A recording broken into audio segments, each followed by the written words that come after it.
Welcome back in part 6 of DT. So let's head on.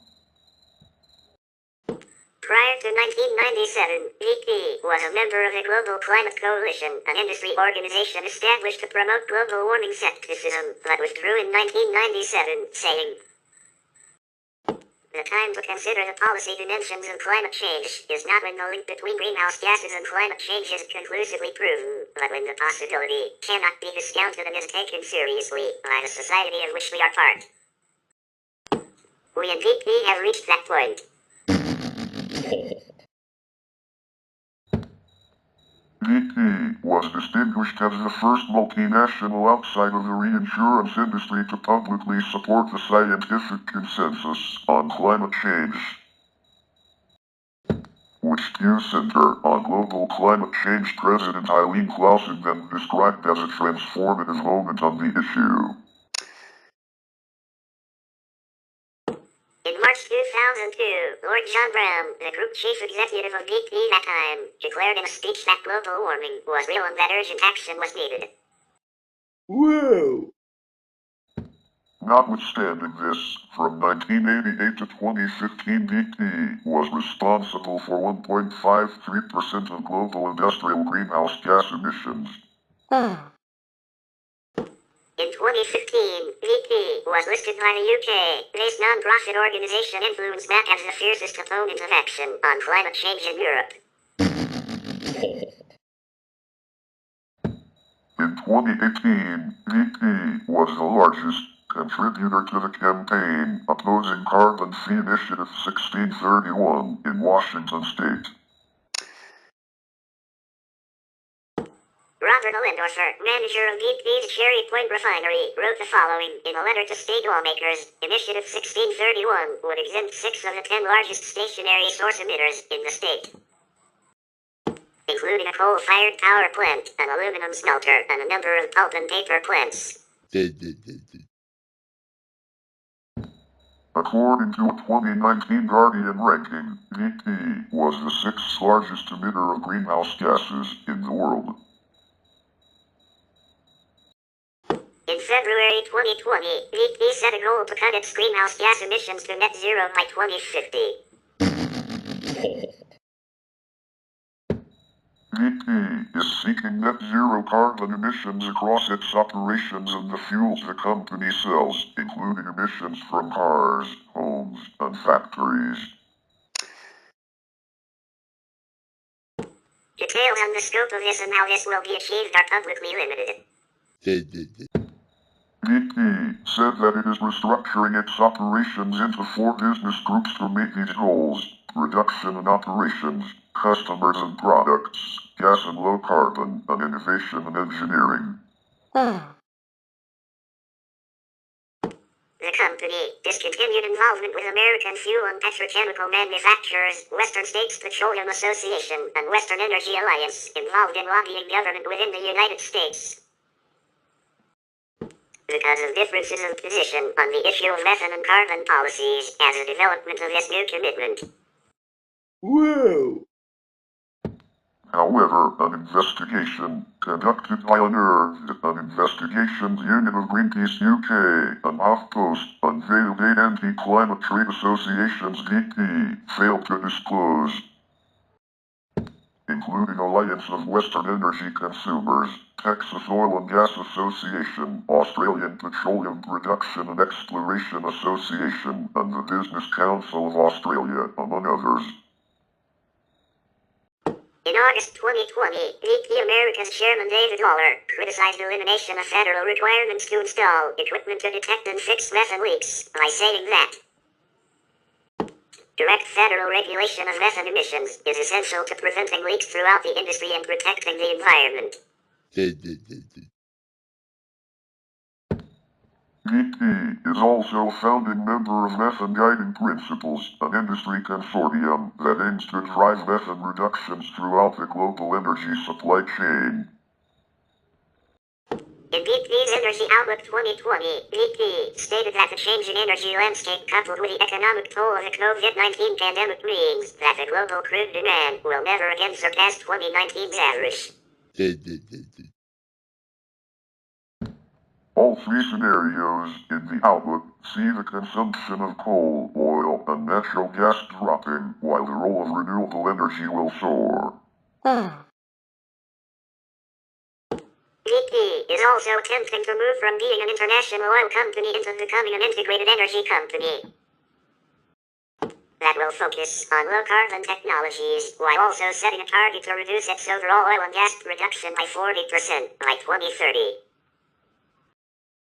In 2021, BP was ranked as the fifth most environmentally responsible company out of 120 oil, gas, and mining companies involved in resource extraction north of the Arctic Circle in the Arctic Environmental Responsibility Index, AERI. In December 2022, U.S. House Oversight and Reform Committee Chair Carolyn Maloney and U.S. House Oversight Environment Subcommittee Chair Roe Cana sent a memorandum to all House Oversight and Reform Committee members summarizing additional findings from the committee's investigation into the fossil fuel industry disinformation campaign to obscure the role of fossil fuels in causing global warming, and that upon reviewing internal company documents, accused BP along with ExxonMobil, Chevron, and Shell of greenwashing their Paris Agreement carbon neutrality pledges while continuing long-term investment in fossil fuel production and sales.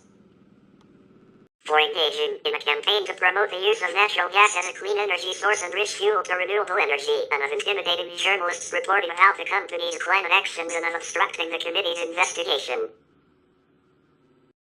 After initially pledging to reduce its emissions by 35% by 2030, BP stated in 2023 that it would aim for a 20 to 30% reduction instead. In a 2016 study conducted by Indra Overland of Norwegian Institute of International Affairs, BP was ranked 15th out of 18 levels, in total 37th out of 92 oil, gas and mining companies on indigenous rights and resource extraction in the Arctic. The ranking of companies took into account 20 criteria, such as the company's commitments to international standards, the presence of organizational units dedicated to handling indigenous rights, competent staffing, track records on indigenous issues, transparency,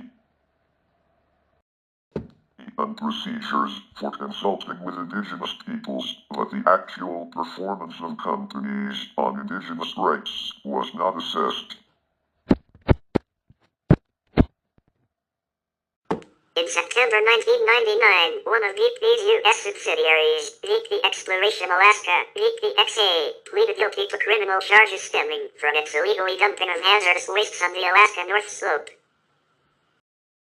paying fines and penalties totaling $22 million. BP paid the maximum $500,000 in criminal fines, $6.5 million in civil penalties, and established a $15 million environmental management system at all of BP's facilities in the U.S. and Gulf of Mexico that are engaged in oil exploration, drilling, or production. The charges stem from the 1993 to 1995 dumping of hazardous wastes on Endicott Island, Alaska by BP's contractor Doyen Drilling. The firm illegally discharged waste oil, paint thinner, and other toxic and hazardous substances by injecting them down the outer rim or annuli of the oil wells.